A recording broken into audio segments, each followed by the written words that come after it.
Hello guys, welcome to my brand new channel about storytelling, writing, mythology and archetypes in film and TV. If you like these kinds of videos, I highly encourage you to subscribe. Today, in this video, I will talk about how to elevate your character, or rather character's ascension, and I will use Buffy the Vampire Slayer, Community and UnREAL as examples of ascension. I am borrowing the term ascension from mystical traditions to point out quite an interesting stage in a character development that I have picked up on in various TV shows and movies. In this video, Ascension is meant as a transformation of a character that can take place in the story. Ascension occurs when the character evolves from one role in the universe into another role. I call this transformation of roles Ascension simply because of its symbolism. During Ascension, one encounters death or destruction and then undergoes a rebirth. Assumption of a new role occurs. Ascension itself involves a transition from a role representing a lower perceived archetype into a role representing a higher, more evolved archetype. This evolution of roles always makes sense and was always hidden right before our very eyes since the first time we met the character. If you tell your story in media that can capture long periods of time, such as TV shows or books, Ascension should always be on your character's development to-do list. How can we recognize Ascension and why is it so important? Ascension means that the character is succeeding in his or her hero's journey, and it also means that the writer pays very good attention to his or her character from a long-term perspective, which is a very hard thing to do and only a few writers are able to pull off. Ascension must embody certain characteristics, such as taking the elements of the environment of a story, the core theme of a story, and the character's core design into account. Close to the end of the story, Ascension never occurs at the beginning, the elements of environment, core theme, and character's core design, or complex, all function as clues that point us to figuring out the archetypal destination of the character. Figuring out the archetypal destination, the new role that the character should assume, is like a rebus. It's never obvious and it takes an incredible amount of creativity and time to allow an already biased mind fixated on who the developed character already is, let go from the character's established role in the world, and figure out who the character could and should become to serve the story. Another characteristic of Ascension is that it destroys the core theme. In order to understand this, we have to realize that the character embodies the core theme.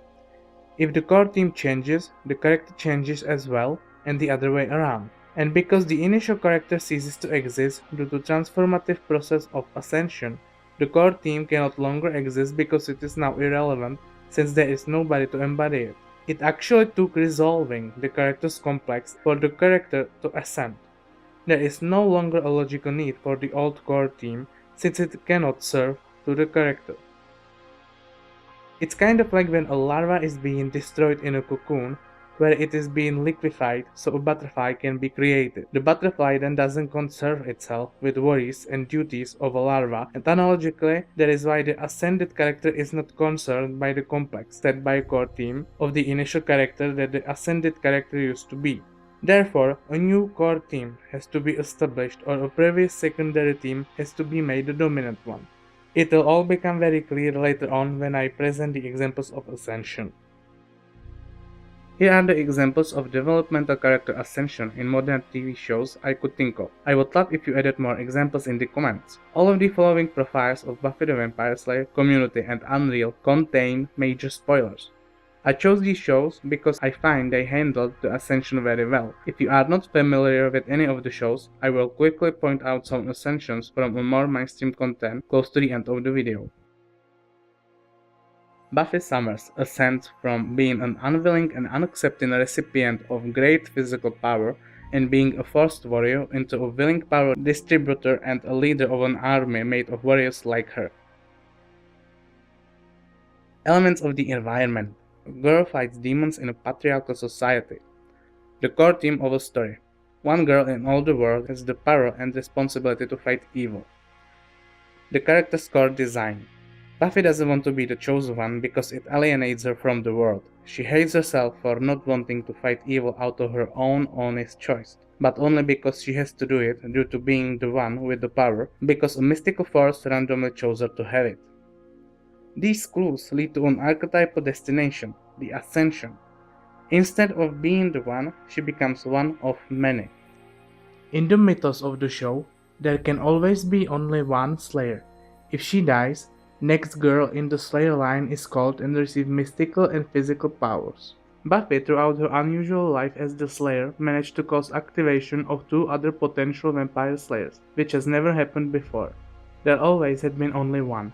Buffy ascended by activating all of the potential Slayers into full-on Slayers. Now, let's look at how the clues in the form of environment, or world, theme, and character score design actually influence the Ascension.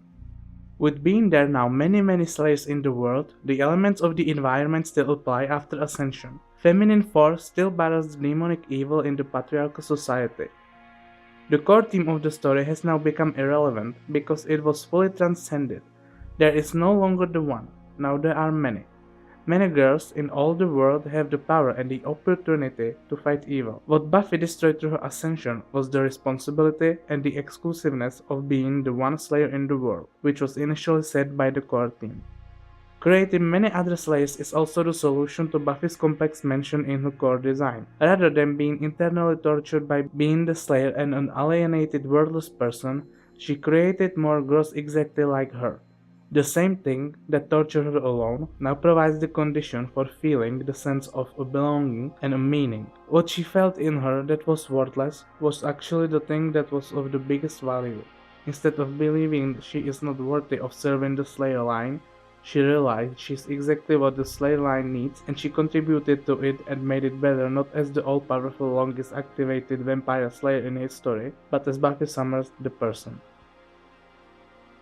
Buffy, in a way, destroyed the show at the end, and there was no logical need for it, and I can appreciate that it ended when it did. The story was about her being the pretty girl in high school who was given great physical power to be the only person in the world capable to fight demons. Now she gave this power to a large number of women, and therefore the core team was destroyed and there was no longer a logical need for the show with the same team. The show ended right after Buffy's ascension. The story continues in the form of comics, and in them, you can notice that it took the writers quite a few years to get used to the new medium and find their way to continue with the story in a meaningful and a logical way. I would deduce it is because they didn't get much clear on what the new core team was supposed to be after Buffy's ascension. Jeff Winger ascends from an unwilling student into a dean at the community college. The true ascension occurred just as in Buffy the Vampire Slayer in the last episode. Well, it kinda did. Jeff becomes a dean only in a Jeff fantasy version of how the show, accepting Abed's view of the world as a TV show, could continue and not end. Elements of the environment. A man attends a community college because he has to get a law degree to continue to practice law.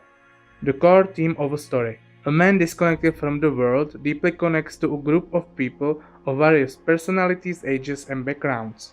The character's core design. A man who sees the world for what it truly is so discouraged by what he sees the world to be that he is okay with being emotionally repressed and disconnected from everyone around him. These clues lead to an archetypal destination, the Ascension. Jeff becomes a dean at the community college. I am not going to go into great detail about Jeff's ascension since it didn't happen yet and might not even happen in the future. I included community's hint for their possible ascension because I really appreciated and admired the idea for the new role that they came up with for Jeff. So just to clarify, this is not a full-on executed ascension, only a presented idea for it. Rachel Goldberg ascends from being a manipulative TV producer of men and women on a reality dating TV show into a suitress. Elements of the environment. Behind the scenes of a bachelor and bachelorette-like reality TV show. The core theme of a story. A woman struggles to fit in her social circle due to her manipulative tendencies and power abuse, which on the other hand makes her a great reality TV producer. The character's core design. She wants acceptance from other people and be good, and at the same time she is addicted to feeling powerful and in control, which she gets from making other people do what she wants while making them think it was their idea. These clues result in an archetypal destination, the Ascension. To hell with being a producer. You're the suitress. Let's explore the clues. The environment is almost identical. The thing we have to only realize is that it's not just behind the scenes. Rachel becomes the true contestant and all of the bachelors in front of camera fight actually for her. The team transforms into a producer abandons everything that is real so she can use her manipulative tendencies and power abuse to make herself the greatest reality TV behind the scenes suitress. Her character then gives up striving for acceptance and she settles for being everybody's boss. Do you think that you're like forward because of things that happened in your upbringing? What are you talking about? I was just saying that, like, you know, when bad things go down, sometimes your kid brain computes it as like, I don't know. It must be unlovable. I love the complexity of Rachel's character. Even though she is the hero of the story, she is predominantly such a dark, but not necessarily evil, power-abusing character, which is something that even shapes her own ascension. The ascension of previous two characters mainly involved the realization that they can positively contribute to the world with their influence, which means they had to believe in themselves and believe that they are exactly what the world needs, which is something they battled due to their own deep-rooted self-hatred. In Rachel's case, it is very different. We know that her true influence on the world would be nothing but toxic. Sure, we love her and want her to do well because we know her and find her game of manipulation very entertaining, and her background heartbreaking, but I am sure we wouldn't want her to be involved in politics, for example. In previous examples, and most of all stories match this, it took for the character to put an effort in believing in themselves and believe that they are good for the world. In Rachel's case, it actually takes giving up the effort to try to be good and be in her destructive nature. This shows that ascension doesn't always have to be the evolvement of heroic archetypes. Apart from being the hero, Rachel embodies the archetype of trickster. Her mother pointed out that she was able to make everyone around to do what she wanted them to do even when she was a child, even pre-rape. And therefore, the rape itself didn't cause her to treat other people like dolls she could control to overcome the trauma of feeling helpless during the rape. It only gave her a doorway through which she could access the darker part of herself, which gave her the power over other people. The set of a reality TV show allows her to be in her manipulative nature, which is something the real world doesn't provide to her. There, it is socially unacceptable to manipulate people to such extent.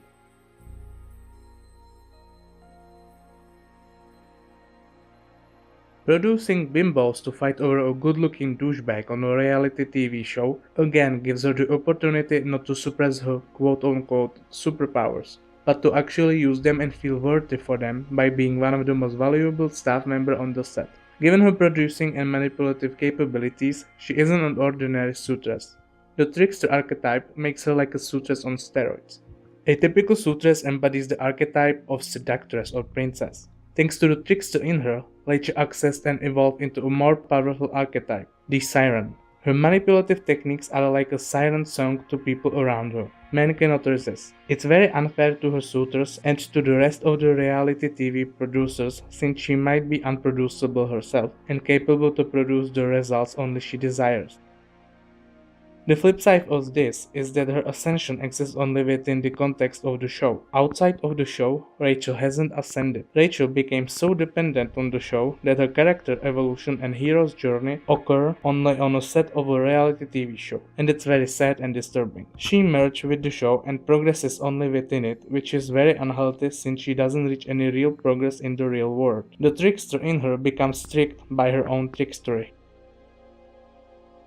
It's interesting that she completely switched the polarities of what is real and what she is supposed to produce. Therefore, what's fabricated. The show starts with her being unable to survive in the real world where she has no control and with her producing a reality TV show where she has all the control. In the end, she uses her reality TV set as a source for reality.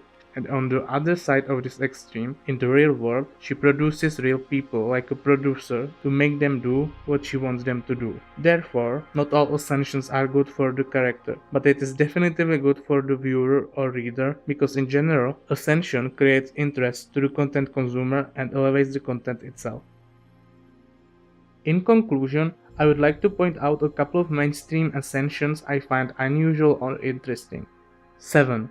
At the end of the amazing Fincher's thriller, Brad Pitt's character, who is a detective who during the movie is trying to catch a serial killer, is now fighting with the urge to avenge the death of his wife and murder her now defenseless killer. It might be a possible de-ascension from being a decent detective into a vengeful murderer which has all of the characteristics of ascension. The never-ending story. The reader of the story ascends and becomes the hero of the story. This ascension shows that the ascension doesn't have to involve only the characters, but it can play with the narrative and through that involve the reader himself. Game of Thrones.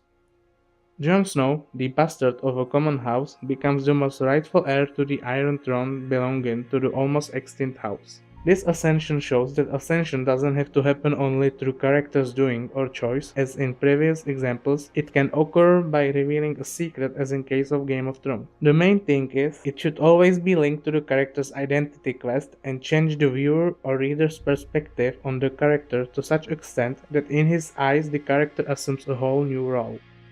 That would be all for today. I hope this video will be helpful to people planning the development of their characters, and again, I am very interested in what ascensions we will be able to think of, and please share them in the comments. And don't forget to subscribe.